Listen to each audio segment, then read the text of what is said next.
He was wounded for our pesha. The Lord laid the avon on him. Fifth key. Yom Kippur actually focuses on sacrifice. The act of sacrifice, the reality of the sacrifice. For 2,000 years, the Jewish people have had no sacrifice. The temple's gone. But it's all about the sacrifice. Without that sacrifice, there's no atonement. The burnt offering, the sin offering of Yom Kippur. The Yom Kippur sacrifices, it focuses on the blood. Only through the blood is there atonement. Only through the blood does redemption come. What about Isaiah 53? Is there any clue of this? Not just that he suffers, but go one step farther. Listen, we used to have a Orthodox Jew who called up the radio show who always argued he's not dying. He's not dying. He's suffering. He's almost dying, but not quite dying. Isaiah 53, verse 7. He was oppressed and he was afflicted, yet he did not open his mouth, but he was led as a lamb to the slaughter. As a sheep before her shearers is silent, he did not open his mouth. First, how is he led? Like a lamb to what? The slaughter. What kind of slaughter? The altar. And literally, Messiah was led silently through the streets to the altar, which is the cross. As in the Passover lamb, the temple lambs, they were sacrificed on the altar. And it says a lamb. Now, Yom Kippur, it's a goat, but interesting because on Passover it says you will take a lamb either from the sheep or from the goats. It could be also considered either way. A lamb. He was led as a lamb to the slaughter. But then, listen to this. Isaiah 53, verse 10. Yet it was the Lord's will to crush him, putting him to grief if he would make his life an offering for sin. Offering for sin. The Hebrew word is more amazing than that.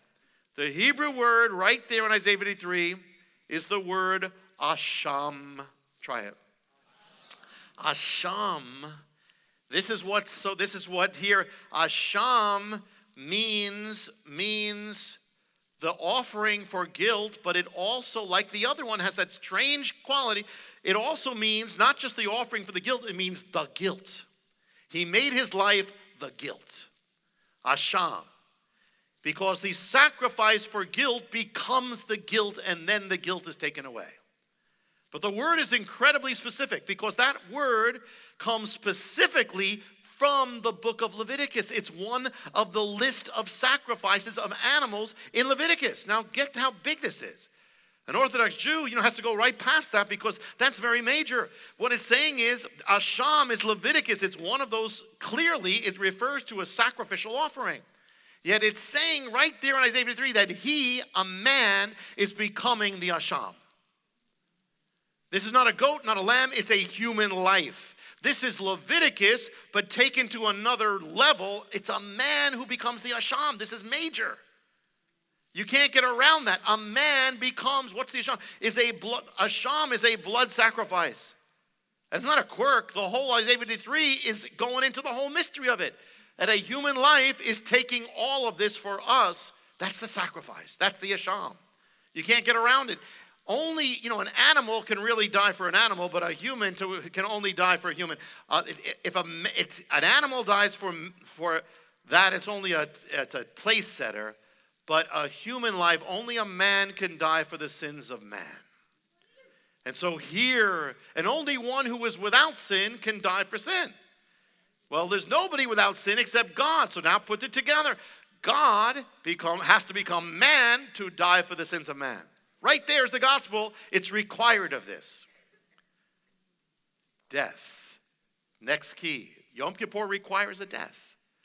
What about Isaiah 53? Is it actually saying that this Savior, Redeemer, is actually going to die? He was led like a lamb to the slaughter. We have that. By oppression and judgment, he was taken away. He was pierced through for our transgressions. He was cut off out of the land of the living. That cut off is a Hebrew way of saying killed. Unless there is a qualification, cut off, they made his grave with the wicked and with a rich man in his death because he poured out his soul to death. Can't get around it. This is a Redeemer, the Redeemer, and he is dying. Not just suffering for sin, he's dying for sin. It sounds a lot like the gospel here in the Old Testament. Yom Kippur is based on the death of the sacrifice. Isaiah 53 about the Messiah, based on the death of the sacrifice. And not just that.